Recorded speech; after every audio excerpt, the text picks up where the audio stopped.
Hello दोस्तों, स्वागत है आपका YouTube channel Saurabh sir mathematics में। Geography most one liner questions की सीरीज जो आपके लिए कराई जा रही है उसका ये वीडियो नंबर 7 है। दोस्तों, इसमें वो क्वेश्चन रखे गए हैं जो कि आपकी आगामी परीक्षाओं में आने की 100% संभावना रहती है और ये वीडियो आपके लिए बहुत ही महत्वपूर्ण होने वाला है। तो चलिए दोस्तों, स्टार्ट करते हैं। क्वेश्चन नंबर 1 है, किस नदी के किनारे पर प्रसिद्ध महाकालेश्वर मंदिर है? तो नर्मदा नदी के किनारे पर प्रसिद्ध महाकालेश्वर मंदिर है। क्वेश्चन नंबर नेक्स्ट है, विश्व का सबसे बड़ा डेल्टा किस नदी द्वारा निर्मित होता है? तो गंगा एवं ब्रह्मपुत्र द्वारा निर्मित होता है। क्वेश्चन नंबर नेक्स्ट है, किस स्थान पर भागीरथी और अलकनंदा मिलकर गंगा का निर्माण करती हैं? तो देवप्रयाग में भागीरथी और अलकनंदा मिलकर गंगा का निर्माण करती हैं। क्वेश्चन नंबर नेक्स्ट की तरफ चलते हैं।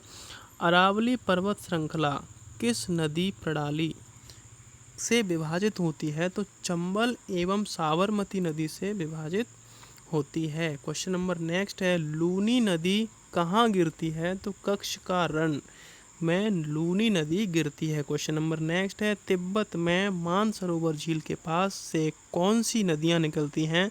तो सतलज, सिंधु और ब्रह्मपुत्र 3 नदियाँ निकलती हैं। क्वेश्चन नंबर नेक्स्ट है, कौन सी नदी बांग्लादेश में यमुना के नाम से जानी जाती है? तो ब्रह्मपुत्र नदी बांग्लादेश में यमुना के नाम से जानी जाती है। क्वेश्चन नंबर नेक्स्ट है, किस नदी को दूसरी गंगा के नाम से जाना जाता है? तो कावेरी नदी को दूसरी गंगा के नाम से जाना जाता है। क्वेश्चन नंबर नेक्स्ट है, आगरा किस नदी के किनारे बसा हुआ है? तो यमुना नदी के किनारे बसा हुआ है। क्वेश्चन नंबर नेक्स्ट क्वेश्चन है, कटक किस नदी के किनारे बसा है? तो महानदी के किनारे बसा है। क्वेश्चन नंबर नेक्स्ट है, भारत का सबसे ऊंचा बांध कौन सा है? तो टिहरी बांध भारत का सबसे ऊंचा बांध है। क्वेश्चन नंबर नेक्स्ट है, भारत का सबसे लंबा बांध कौन सा है? तो हीराकुंड बांध सबसे लंबा बांध है। क्वेश्चन नंबर नेक्स्ट की तरफ चलते हैं। भांगड़ा बांध किस नदी पर है? तो सतलज नदी पर है भांगड़ा बांध। और हीराकुंड बांध किस नदी पर है? तो महानदी पर हीराकुंड बांध है। टिहरी बांध किन नदियों के संगम पर है? तो भागीरथी और भीलांगना नदियों के संगम पर है। ये मोस्ट क्वेश्चन है। ये आपके लिए बहुत ही महत्वपूर्ण क्वेश्चन है और ये ज़्यादातर परीक्षाओं में पूछा जाता है। तो क्वेश्चन नंबर नेक्स्ट है, जवाहर सागर बांध किस नदी पर निर्मित है? तो चंबल नदी पर निर्मित है। क्वेश्चन नंबर नेक्स्ट, भारत की सबसे बड़ी बहुउद्देशीय नदी घाटी परियोजना कौन सी है? तो भांगड़ा नागल नदी घाटी परियोजना सबसे बड़ी बहुउद्देशीय नदी घाटी परियोजना है। Question number next, Jawahar Sagar परियोजना किस नदी पर है? तो चंबल नदी पर है। क्वेश्चन नंबर नेक्स्ट है, पेरियार जल विद्युत परियोजना किस राज्य में है? तो पेरियार केरल में है। ये बहुत बार पूछा जाता है क्वेश्चन। क्वेश्चन नंबर नेक्स्ट है, लक्ष्मीबाई सागर परियोजना किस नदी पर है? तो बेतवा नदी पर है। क्वेश्चन नंबर नेक्स्ट,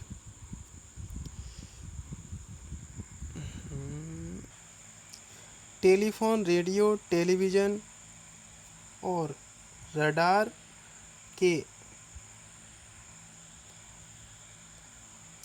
लिए वायुमंडल की कौन सी परत जिम्मेदार है? तो वायुमंडल की आयन मंडल परत जिम्मेदार है। क्वेश्चन नंबर नेक्स्ट है, तापमान किसे कहते हैं? भूतल के करीब 1 मीटर ऊपर स्थित वायु की गर्मी को उस स्थान का तापमान कहते हैं। क्वेश्चन नंबर नेक्स्ट है, विश्व में सबसे अधिक वार्षिक तापांतर 65 डिग्री सेल्सियस किस जगह का है? तो साइबेरिया स्थित बर्खोयांस्क नामक स्थान का है। क्वेश्चन नंबर नेक्स्ट है, आर्द्रता किसे कहते हैं? तो वायुमंडल में उपस्थित जलवाष्प को आर्द्रता कहते हैं। क्वेश्चन नंबर नेक्स्ट है, किस वायु में सापेक्ष आर्द्रता 100% होती है? तो संतृप्त वायु में सापेक्ष आर्द्रता 100% होती है। क्वेश्चन नंबर नेक्स्ट है, संघनन का तात्पर्य है जल की गैसीय अवस्था के तरल या ठोस अवस्था में परिवर्तित होने की क्रिया को संघनन कहते हैं। गैसीय अवस्था के तरल या ठोस अवस्था में परिवर्तित होने की क्रिया को संघनन कहते हैं। क्वेश्चन नंबर नेक्स्ट है, ओसांग का मतलब क्या होता है? तो ओसांग का मतलब वायु के जिस तापमान पर जल अपनी गैसीय अवस्था से तरल या ठोस अवस्था में परिवर्तित हो जाता है, ओसांक कहलाता है। पाला या तुषार कब पड़ता है? तो जब ओसांक हिमांक से नीचे आता है तब ओस के स्थान पर पाला पड़ता है। दूसरे शब्दों में जमी हुई ओस को पाला कहते हैं। क्वेश्चन नंबर नेक्स्ट, कोहरा का निर्माण कैसे होता है? वायुमंडल की निचली परतों में एकत्रित धूलकण, धुएं के रज एवं संघनित जलपिंडों को कोहरा कहते हैं। ओसांक के नीचे वायु का तापमान कम होने पर कोहरे का निर्माण होता है। क्वेश्चन नंबर नेक्स्ट है, धुंध क्या है? तो हल्के फुल्के कोहरे को धुंध कहते हैं। क्वेश्चन नंबर नेक्स्ट की तरफ चलते हैं। वायुमंडलीय दाब किसे कहते हैं? तो धरती की एक निश्चित इकाई या क्षेत्रफल पर वायुमंडल की सभी परतों द्वारा पड़ने वाला दबाव ही वायुमंडलीय दाब कहलाता है। क्वेश्चन नंबर नेक्स्ट है, वायुमंडलीय दाब को किससे मापा जाता है? तो बैरोमीटर से मापा जाता है। क्वेश्चन नंबर नेक्स्ट है, वायु या पास्कल की इकाई क्या है? तो बार या पास्कल है। क्वेश्चन नंबर नेक्स्ट है, ये वायु की जगह दाब या पास्कल की इकाई होना चाहिए, तो दाब या पास्कल की इकाई बार या पास्कल है। क्वेश्चन नंबर नेक्स्ट है, समुद्र तल पर औसत वायुदाब कितना होता है? तो समुद्र तल पर औसत वायुदाब 101325 मिलीबार होता है। कितना होता है? 1013 1,01,325 मिलीबार होता है।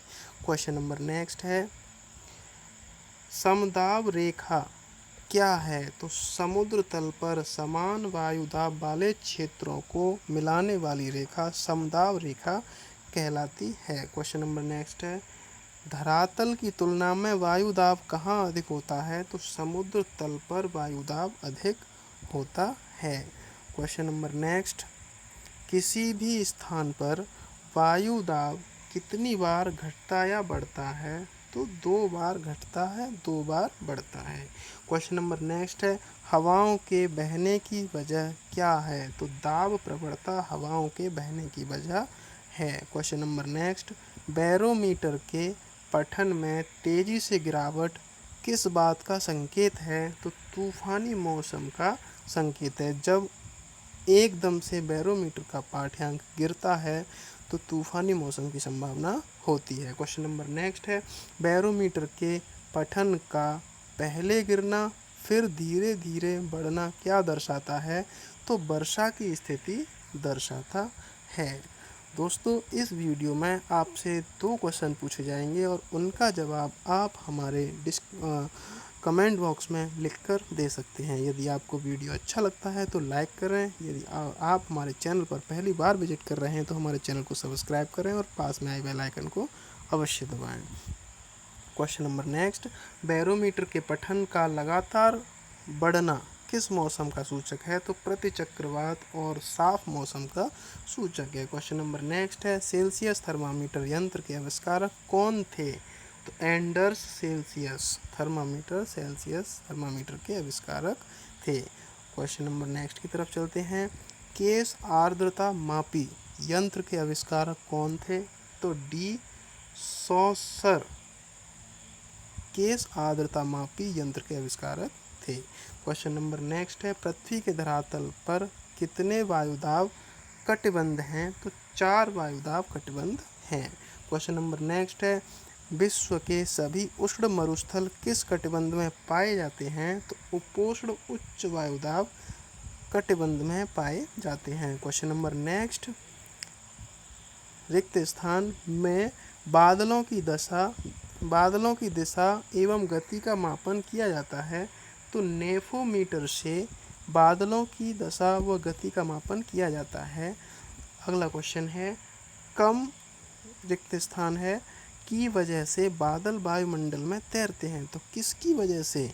तो कम घनत्व की वजह से। क्वेश्चन नंबर नेक्स्ट है, कपासी बादल का आकार समतल और शीर्ष कैसा होता है? तो शीर्ष गुंबदाकार होता है और आकार समतल होता है। क्वेश्चन नंबर नेक्स्ट है, वर्षा को कैसे परिभाषित करेंगे?